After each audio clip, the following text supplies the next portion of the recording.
Selamat pagi Bapak Ibu Saudara-saudari sekalian. Puji kepada Allah Tritunggal karena masih ada kehidupan yang diberikan kepada kita sekalian pada hari ini. Masih juga ada kesempatan yang diberikan oleh Allah kepada kita untuk merenungkan firman Allah, dan Light of Revival masih mendapat hadir membawa berkat firman Tuhan pada saat ini. Bacaan kitab suci sebagai penuntun kita diambil dari Kejadian pasal 6 ayat 5-6.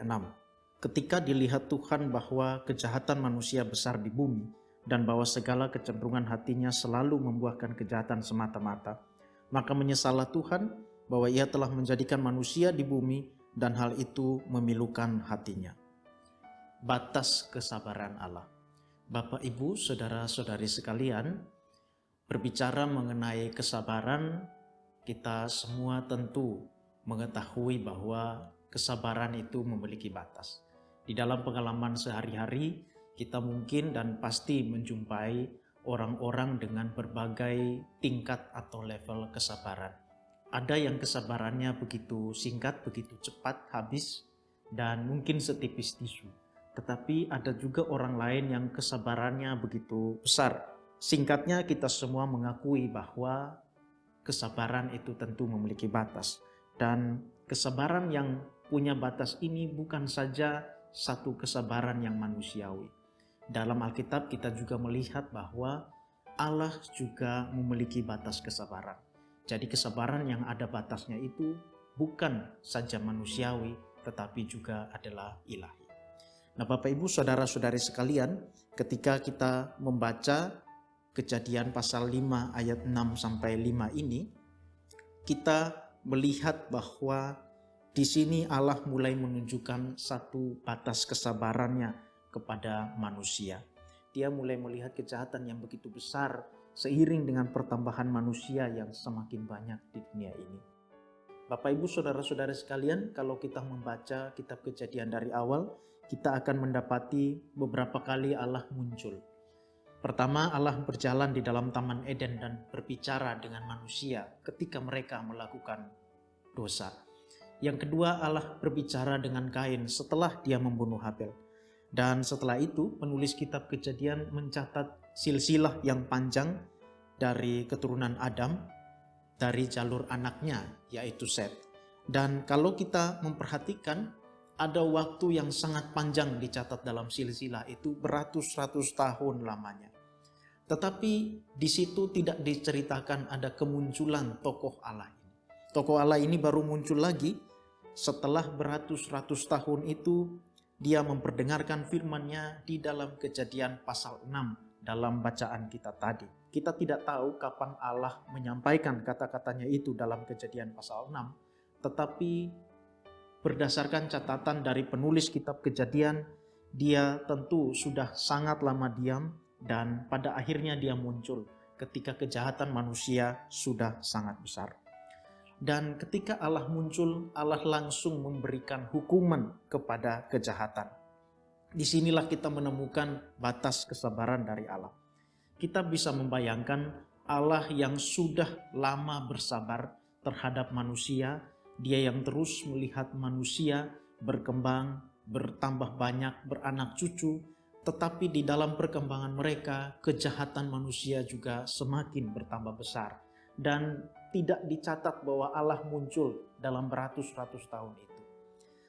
Kita bisa menyimpulkan bahwa disinilah Allah sudah menemukan satu batas kesabaran di dalam dirinya, dan dari batas kesabaran ini dia memutuskan untuk bertindak terhadap kejahatan yang dia lihat.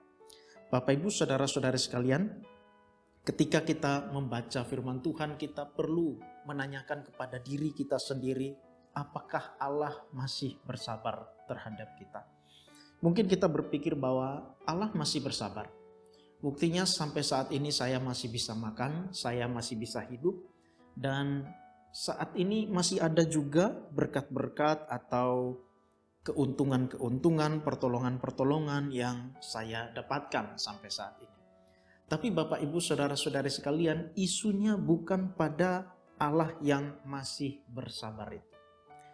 Pertanyaan itu sebenarnya ingin membuat kita berpikir, apakah saya sadar bahwa Allah masih bersabar terhadap diri saya? Apakah kita perlu menunggu waktu kesesakan, perlu menunggu saat-saat penderitaan datang dalam hidup kita, baru kita mulai sadar? Perhatikanlah Bapak, Ibu, Saudara-saudari sekalian, manusia hidup secara normal, secara alamiah, mereka berkembang, beranak cucu selama beratus-ratus tahun, dan mereka kawin-mawin, jumlah mereka terus berkembang.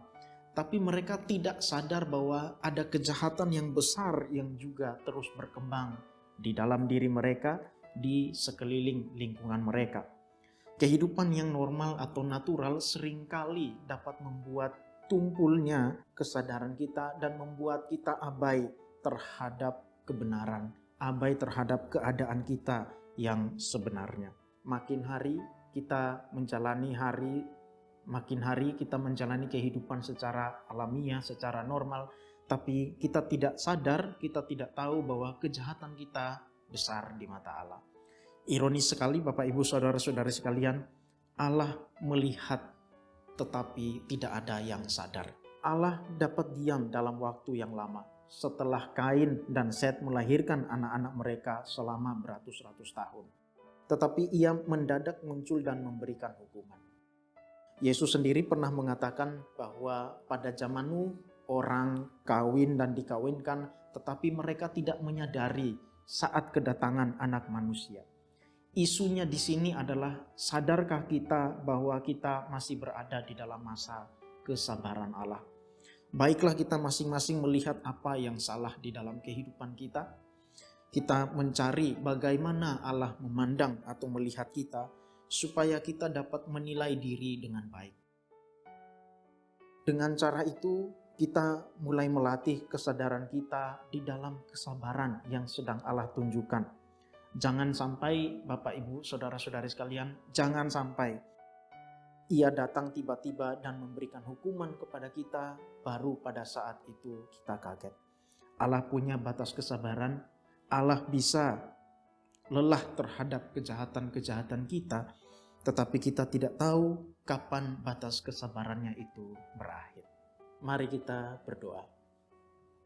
Bapa, di dalam nama Tuhan kami Yesus Kristus, Hamba berdoa supaya setiap orang yang mendengarkan perenungan firman Tuhan ini, kiranya melalui Roh Tuhan boleh disadarkan terhadap keadaan diri mereka masing-masing yang sebenarnya.